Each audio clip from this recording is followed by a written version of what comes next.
मित्रों, प्रातःकाल की इस जीवन दर्शन यात्रा में आपका स्वागत है।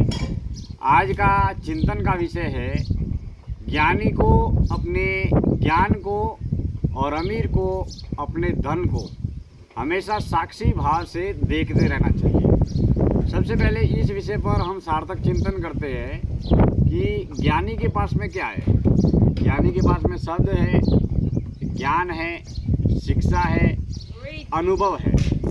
वही जो अमीर है उसके पास में धन है, साधन है, वस्तु है, पदार्थ है, पैसा है, प्रॉपर्टी है, गाड़ी, बंगला, पैसा, प्रॉपर्टी, जो धन पर केंद्रित पदार्थवादी जगत की जितनी भी वस्तुएं हैं, जो मटेरियल वर्ल्ड है, वह अमीर के पास में है। वही एक जो ज्ञानी है उसके पास में शब्द है, ज्ञान है, विचार है, अनुभव है।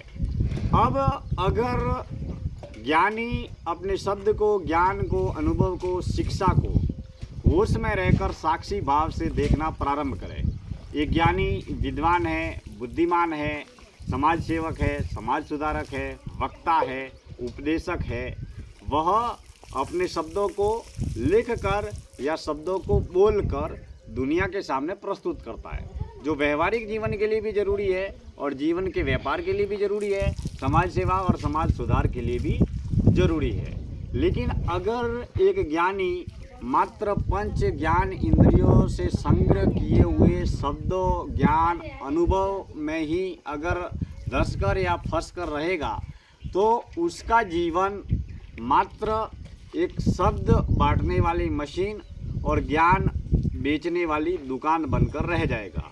क्योंकि हम लिखकर, पढ़कर, बोलकर, देखकर दुनिया भर के शब्दों का, ज्ञान का, अनुभव का संग्रह हम अपनी स्मृतियों में करते रहते हैं। फिर शब्दों को हम बोलकर या शब्दों को लिखकर दुनिया के सामने दोहराते हैं। लेकिन अगर कोई ज्ञानी, विद्वान या बुद्धिमान है, उसका अपने शब्दों के प्रति किसी भी प्रकार का मोह नहीं है, आकर्षण नहीं है, आसक्ति नहीं है।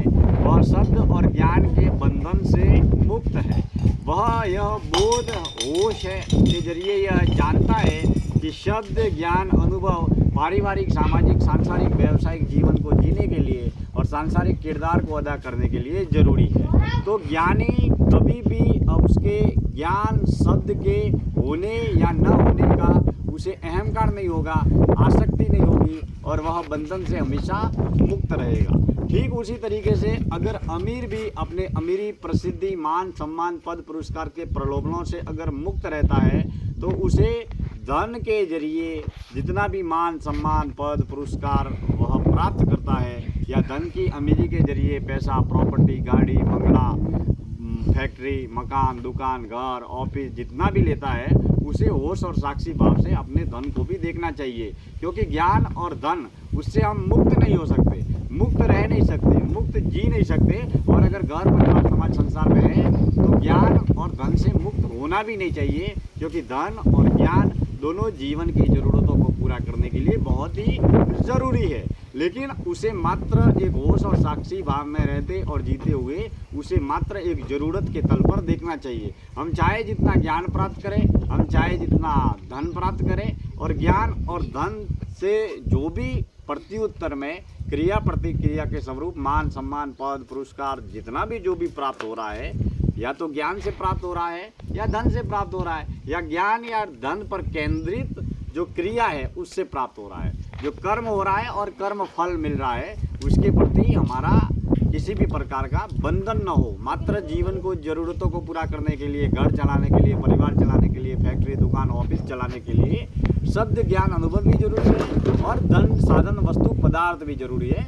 लेकिन दोनों को होश में रहकर साक्षी भाव से देखते रहना चाहिए। ज्ञानी को अपने ज्ञान को होश में रहकर साक्षी भाव से देखना चाहिए और अमीर को अपना धन उसे भी होश में रहकर साक्षी भाव से देखना चाहिए। अगर होश और साक्षी भाव में रहते हैं और जीते हैं तो ज्ञानी को ज्ञान का अहंकार नहीं होगा और अमीर को अमीर का अहंकार नहीं होगा, क्योंकि यह जीवन की मात्र एक जरूरत है। मित्रों, आज की इस प्रातःकाल की जीवन दर्शन यात्रा में मैं आप सभी का तहे दिल से हार्दिक आभार व्यक्त करता हूँ। प्रातःकाल की पावन वेला में सूर्योदय हो रहा है और गांव में खेत से आज